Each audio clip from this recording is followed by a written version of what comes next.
D'accord.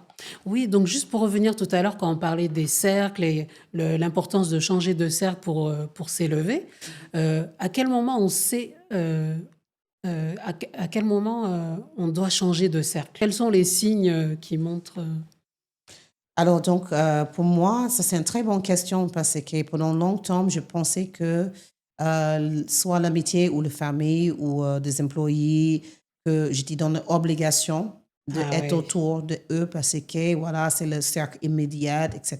Mais avec de l'âge et l'expérience. l'expérience, euh, j'ai décidé que non. Changer le cercle, ça peut être très intéressant parce que quand tu te ressens fatigué, Mmh. quand tu as beaucoup de débats ou Mmh. de embrouilles OK. avec deux personnes, quand tu te sens énergétiquement fatigué, Fatigué. si tu n'as pas envie, tu n'as pas envie. Si quelqu'un n'a pas quelque chose à te porter, il faut être lucide.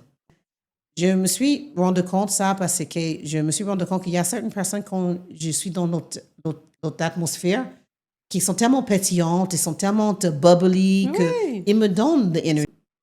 Si tu parles avec quelqu'un et dans les premières 5 minutes, la conversation vire toujours vers eux, de choses qui ne sont pas édifiantes, des choses qui ne sont pas positives et que tu te sens aspiré, tu te sens fatigué, Mmh. que tu as besoin de trouver des solutions toujours pour eux, il faut se poser des questions. Ça ne va pas être facile forcément de couper de famille, couper des amis de longue date, mais Mmh. petit à petit, en fait, qu'est-ce que tu vas faire? Et si je peux te donner une petite astuce, tu vas choisir Mmh. le temps que vous pouvez donner à la personne qui te aspire. Donc, tu peux dire, OK, quand il t'appelle, tu mets le timer. Tu mets le timer, hein, honnêtement, il faut mettre le timer sur ton téléphone et tu dis, Mmh. OK, je vais donner 2 minutes, je vais donner 5 minutes, je vais donner une quart d'heure. Et une fois que ce timer est arrêté, en Tic tic fait, tic tic tic tic tic tic. tu arrêtes. Mmh. Mais où c'est mauvais, c'est quand ça prend le dessus. Donc, tu vas essayer de privilégier celle-là qui te fait du bien dans un côté et puis diminuer un peu, petit à petit, celle-là qui vous fait absolument pas bien du tout. Et petit à petit, ton corps il va commencer à réclamer de bonnes choses et rejeter plus Oh! de choses et tu seras plus éveillé Mmh. finalement. Mmh. Donc, tant que quelqu'un n'est pas prêt de changer, il ne changera pas.